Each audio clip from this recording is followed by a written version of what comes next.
Alright, so welcome to this week's edition of Tekken Tech Talk. If you're new here, it's where we go over some tech. Russian over there asks me a question. They're usually seemingly simple questions, but they often have complex answers because Tekken is a complex game. Don't forget to like, comment, subscribe, and if I missed anything, leave a comment down below. Or if you have any questions of your own, leave them down below, and that might give us some good ideas for future episodes.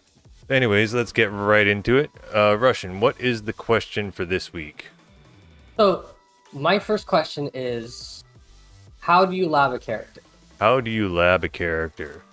Alright, so actually, this question, I believe, comes from a community member that asked, Steve. Thank you, Steve, for asking that question. Let's see here. So, the actual question he asks is how to approach learning character matchups from zero. So basically, if you know absolutely nothing about the character. Yeah. So on this one, I'm going to actually remove your control. Okay, no worries. I'll with that. And what character shall we lab from zero? Like, who does no one know how to play against? Marduk. Let's say Marduk. Marduk? Marduk, yeah. Alright. Marduk. Alright, so the main questions that you want to do when labbing a character is like the first thing you want to know is what they can do. Like, where does their damage come from? What do you need to be worried about? So look for big moves. Well, yeah, like big moves or like kind of like archetypal moves. Like, what can they use to get damage, to control space? Like, do they have anything particularly threatening? Yeah. An example could be probably Marduk's down forward 1 or down back 2. Well, but we don't know anything about this character. We know absolutely zero about this character, so we don't know what they would have. Like, do they have like, what are their launchers? Do they have good launchers? Do they have any launchers? Do they have low launchers? Do they have a throw game?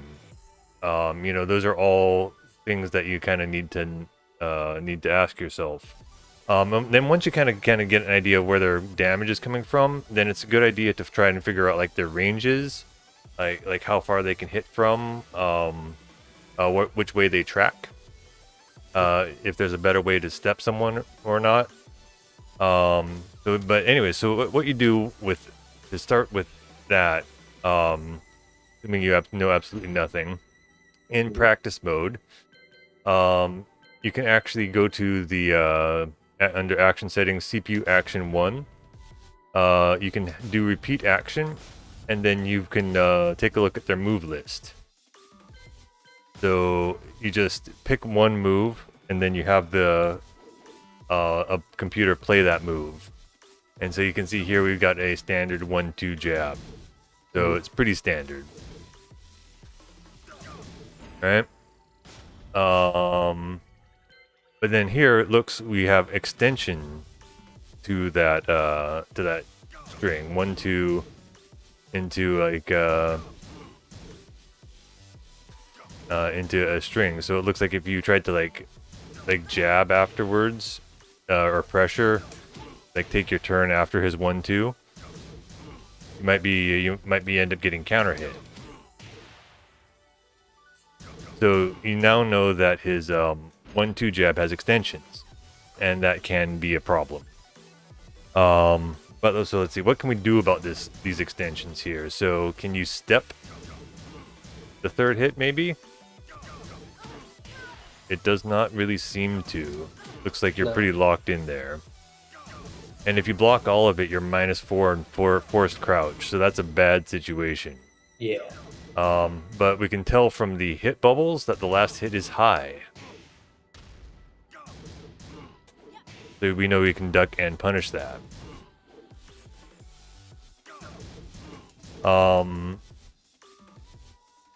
Right, but yeah, so Also notice that in the move list, it doesn't have. You can't just do the 1, 2, 3. So sometimes if you want to explore a move a little bit more, you can go to the record function and just record what you want.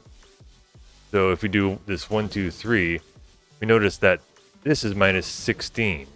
Oh. So it's actually launchable if he doesn't finish it.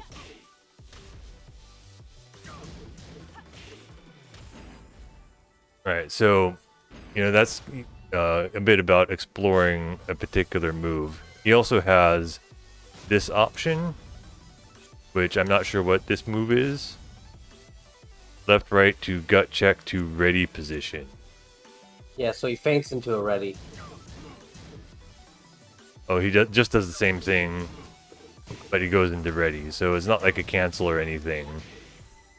So it doesn't really affect the situation except on block. He goes into ready position. And he also looks like he loses a frame for doing that because he's only +3 when he does that. You can see that in the frame data. Right, so the first idea is just to go down the list, like the entire move list. So you can also do 1, 2 into ready position. So he can actually, like if you're scared of doing the extension of 1, 2, 3, you can just go into ready position and use his stance stuff. But we don't know what his stance stuff is yet. He also has this move here. It's high, high, high. And it's +4 on block, which is pretty good. But can we do anything about this? So we can duck the third hit, and looks like we can launch him. Doesn't look like we can try stepping either way. Either way, we don't have enough time to try and step. So we just got to duck that. So,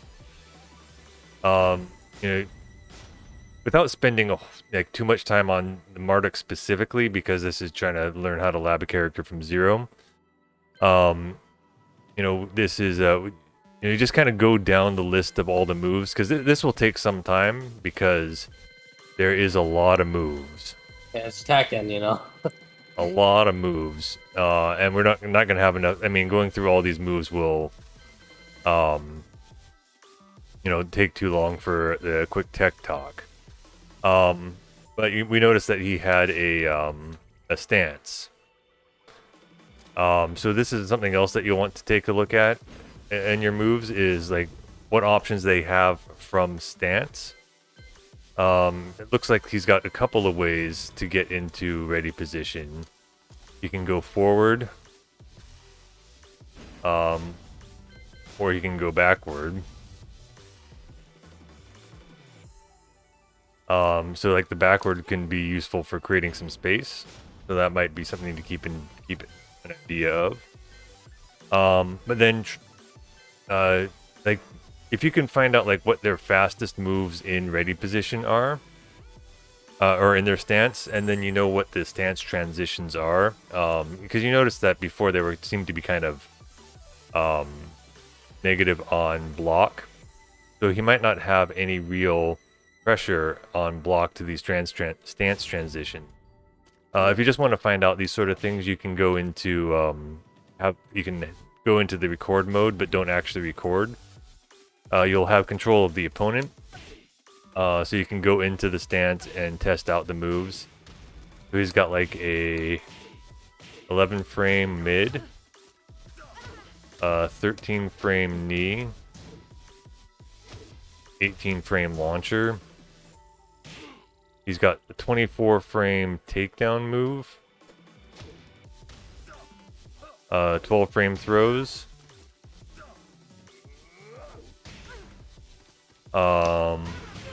34 frame low.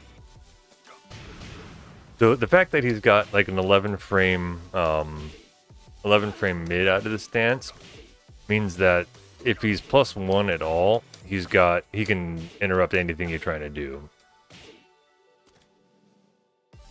So, you know, that's useful information to know.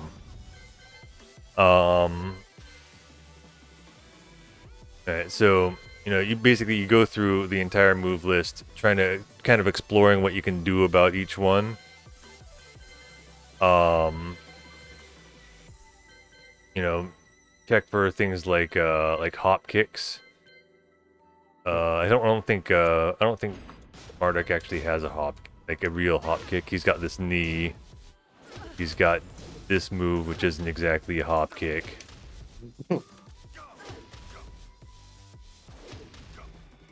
Oh lordy. Yeah, but I mean, it looks like he can get his ground throw.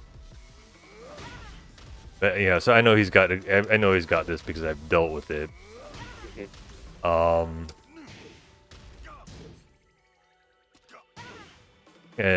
Yeah, so kind of look for where he would get his damage. So like, assume we went through this entire move list, and we come across his tackles. Oh yeah, also if you're taking a look in the throw section, all these command throws, these are all things to be careful about.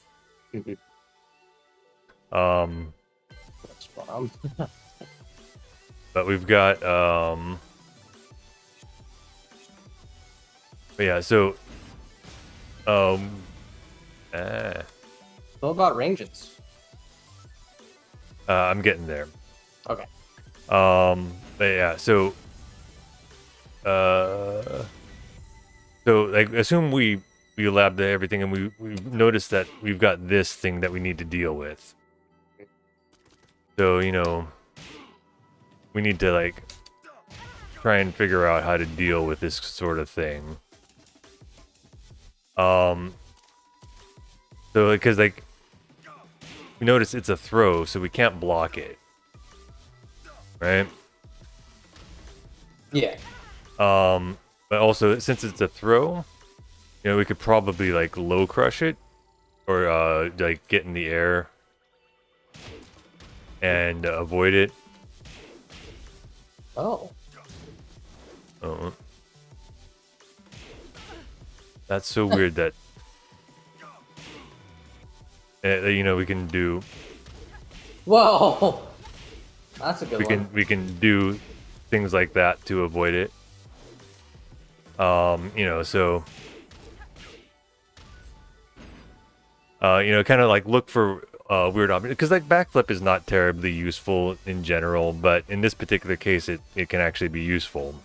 Yeah. Not all characters have a backflip. All right, so after you've and so you can kind of explore those moves in training mode and try various options.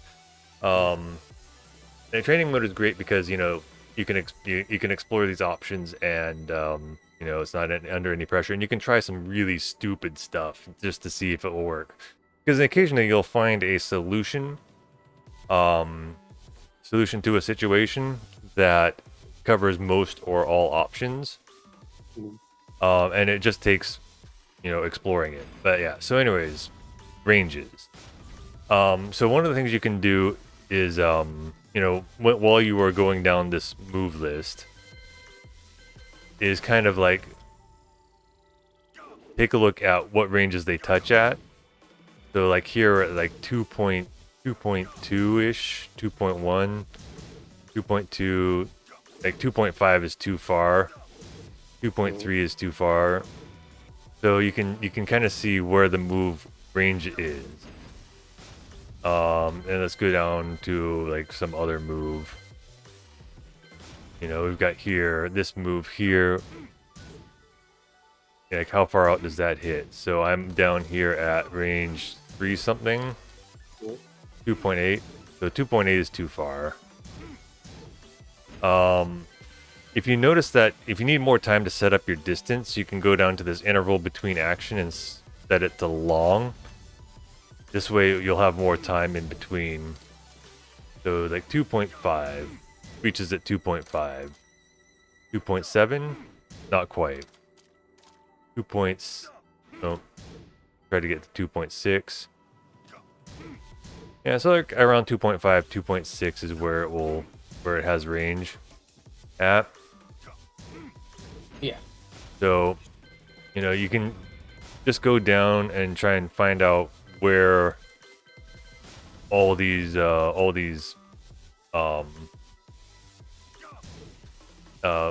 hit. So here we've got his down forward 1, 2.6. Hits at 2.6, 2.8. Doesn't quite reach at 2.8. 2.7. That was not quite 2.7. So around 2.6 seems to be where this thing will touch. So using this, you can find out what all the moves' ranges are. Kind of find the general distance. Yeah. So when evaluating how a move is going to be used, you have a few things that you have to keep in mind. Like its speed. If it's fast, if it's like I-15 or faster, that means it can be used, to interrupt things. Its range, how far out it is. So things with longer range tend to be a bit slower. So they tend not to be as useful up close, just because up close you'll have faster moves like magic fours and things like that to contend with.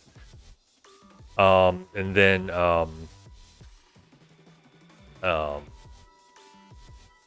and its hit level is high, mid, low, special mid. Special mids are kind of weird because they can be blocked standing or ducking. And then there are some special mids that can actually be low parried. Like the down jabs are considered special mids. They're actually considered special lows, but at some point they combined special mid to special low, and just some you can low parry and some you can't. Yeah.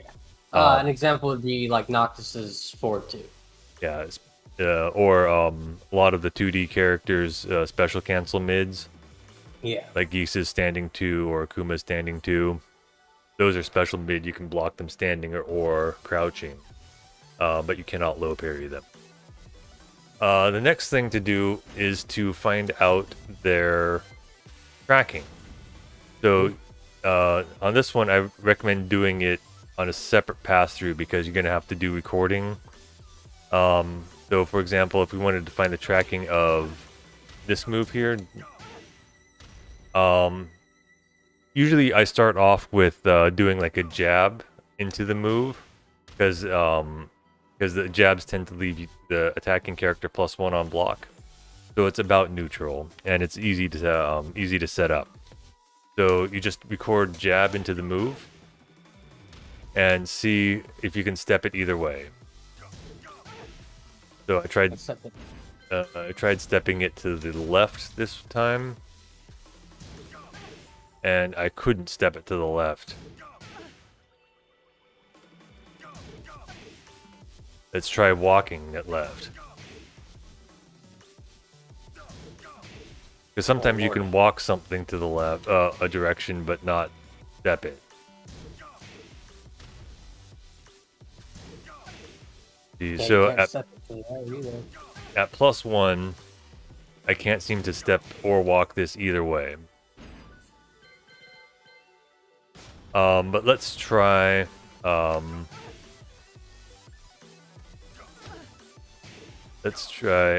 So trying to find different frame situations can be difficult because you don't know the character you're trying to lab. So sometimes looking up on RB Norway for hit or block frames, I know that this is 0 on hit or on block. So if I wanted to test these tracking on a 0 on block situation, I can do this. So see 0 on block on the frame advantage. So I still can't step that to the left, but looks like I can walk it to the left. So just one frame of difference, makes the difference on whether or not I can step it. or now, walk it. Is that even different because of the fact that you're a little bit farther away because that move pushes you back? Oh, that also is a good question because tracking can change a bit based on the distance. And this can get to really tricky to try and test. Because I don't think I can get to the same distance. Yeah. Against his jab. But yeah, it doesn't seem to be. Down forward one's a really good move. Yeah, down forward one, it covers a lot of options. So, but then you can go down through the entire move list doing that. So like if you can find situations where you're 0 +1 -1 -2. So let's see here. I'm gonna take a quick look at RB Norway. I'll look that up too. Sure. To see if I can find like a -1 or -2 situation. 1-2 is -1. So if I do 1-2 into down forward 1, does it also still track to the left? Can I step it? So I can just straight up step it to the left at -1. But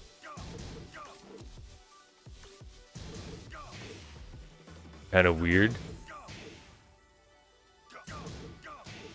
I stepped it once, but then I haven't stepped it again, but I can walk it to the left. So that looks like that's a move that you're just going to want to probably walk left. But then, once you go through each move of a character's, then you can kind of get an idea of how many moves they have that track one way or the other way. And if there's a significant lack of tracking moves to one direction, that's generally the way you want to step the character by default. Alright, but anyway, so this is took a little bit longer just because it's a complex topic. Do you have any questions? Not at the moment. No. Alright, but so anyways, leave your favorite comments down below on how you like to lab a character. Yeah, and if you want to follow us, you can find me at _silence on Twitter, and you can find Russian at You're That Russian on Twitter. We'll be signing off for now. Thanks for watching. Woot.